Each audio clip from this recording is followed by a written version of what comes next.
तरी हे कोण आहेत? अजितदादाच्या बंगल्यावर एखाद्या ऑपरेटर का? मी म्हणतोय नाही, मला माहित नाही ना, मला विचारलं पाहिजे अमल मिटकरी कोण आहे. अमल मिटकरी जर एखाद्या दादांच्या बंगल्यावर कुणाचा फोन आला, ह्याचं रेकॉर्ड कोणाकडे असू शकतं? ऑपरेटर कर. म्हणून मी म्हणलो की ऑपरेटर आहेत का? मला माहित नाही कोण अमल मिटकरी. तर अमल मिटकरी हे मी काय एवढं कुठलं दिग्गज नाव कुठलं बघितलं नाही की जे ट्विट करू शकतं त्याची दखल घ्यावं लागतं. दखल पात्र माणसाची दखल घ्यावी. त्याच्यामुळे दखल घ्यायच्या विषयातला येत नाही.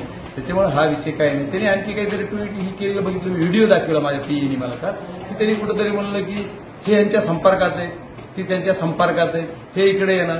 अरे संपर्कात राहिले कुणाच्या कुणा, हे इकडे येणार तिकडे. 8 खासदार आदरणीय शरदचंद्रजी पवार साहेबांचे निवडून आले आणि एखादा खासदार माझ्यासारखा कुणाच्या संपर्कात गेला, काय होईल?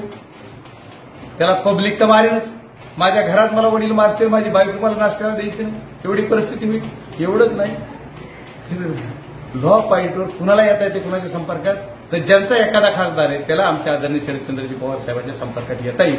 आणि ह्यांच्यावर काय बोलायचे किंवा काय नाही, आदरणीय आमचे युवकाचे प्रदेशाध्यक्ष महबूब यांनी सगळे डिटेल सांगितले, ते चांगलं बोलले. त्याच्यामुळे आता मी काय त्याच्यावर बोलावं प्रतिक्रिया? मी खासदार आहे, मी कुणावर बोललं पाहिजे की मी ठरवी.